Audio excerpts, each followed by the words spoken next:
And as the administrator for this region, you deal with a lot of traffic safety issues. What are you seeing in terms of drug driving?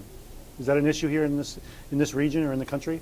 David, I wish I could say it wasn't, but obviously it is. When you have 4,500 fatalities a year, you know that some percentage of those fatalities are going to be drug related, as we see these illicit drugs, over-the-counter drugs, prescription drugs emerging. So we know we have some problems in the country. Now I know NHTSA over the years, for many years, it was alcohol impaired driving. That was the push. Right. December now is no longer the drunk driving push in December. Now it's substance abuse issues. Right. So it sounds like NHTSA is now also going broader and saying not just alcohol. We're looking at drugs and alcohol that impair us. Right.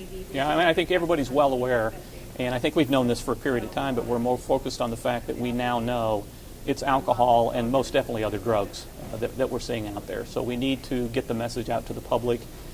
People who unintentionally take a prescription drug, an over-the-counter drug. I think my example this morning was there's an over-the-counter drug that I take for allergies, and I know it impairs me. And I have no business taking that when I'm behind the wheel of a car. So I think trying to raise the awareness of the American public that whether it's a prescription drug that you take or an over-the-counter, and obviously then other people participate in illicit drugs or they get prescription drugs illegally. So there's quite a mix of what's going on out there. But we got a problem. We got an issue that needs to be addressed. So this is a good way to do it. And you even said in your analogy that because of that allergy pill, since you know it impairs you, right. You put it aside, right. And because you were driving at that time, right. Wait till you get to where you're right. getting to, and then take it. Right. Yeah. So again, that's getting back to the awareness of the understanding of how drugs can interact with you yourselves. Exactly. I think people I don't know if people really pay as much attention to all the precautionary information they get when they get a prescription. Do they really read it and pay attention to it, and then do they abide by it? I don't. I've never had a problem with this before, and maybe one day I don't have a problem with it. Next day I do. Mine, I consistently, it makes me sleepy. And that's a bad thing while driving. Yeah, it's a great thing at night when I'm in bed. Yeah.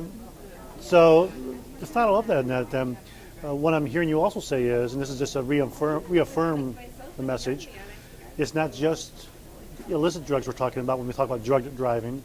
We're talking about illicit, prescription, over-the-counter, a wide variety of substances that can affect us. Absolutely. And I think, David, many people only think about illicit drugs. Yeah. And they don't necessarily think about their own prescription or the over-the-counter drugs. Innocently, I think people don't think about that. Others, intentionally, they're looking for anything they can take to get high. But I think for many of us, people need to be aware that these prescription drugs that you legally have gotten from your doctor or over-the-counter can have effects on our driving. And so we really need to raise the awareness among the American public. That we're talking about all of these. It's not just marijuana. It's not just other types of illicit drugs. And speaking of marijuana, now there's this attitude apparently that marijuana is fine. I can drive safely. Right. Any science that supports that evidence, that conclusion? No science at all that supports that. I think it's like a lot of things. It gives that false sense of security that I'm a better driver because I slow down and I focus more and I pay more attention. Versus that same person who gets blotto out of their mind with alcohol. And so they've been down that road too, and they know how out of control they are. Yeah. And so now they're comparing their overconsumption of alcohol now with maybe smoking a joint or two, saying, well, actually, I'm a better driver. Well, we don't really have the research that says what kind of negative effects does it have on your reaction time and those types of other things. So, but we know it has an effect. Yeah.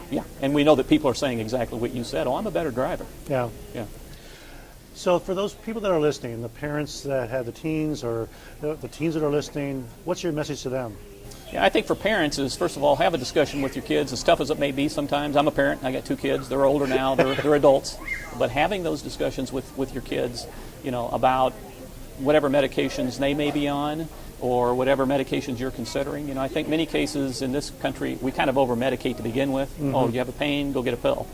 So I think part of the problem is we've kind of gotten into a little bit of a problem area where we just medicate, and maybe you don't need the medication. But I think to have that discussion, I think for teens to educate yourself. You're a bright young person.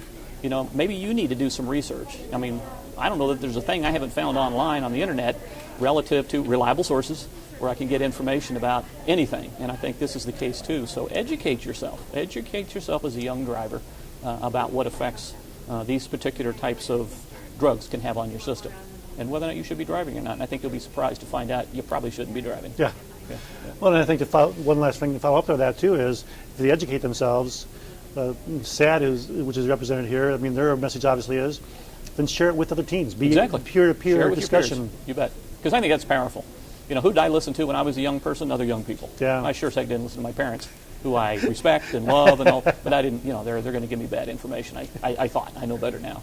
But yeah, talk to you. Share it with your friends. They need to know too.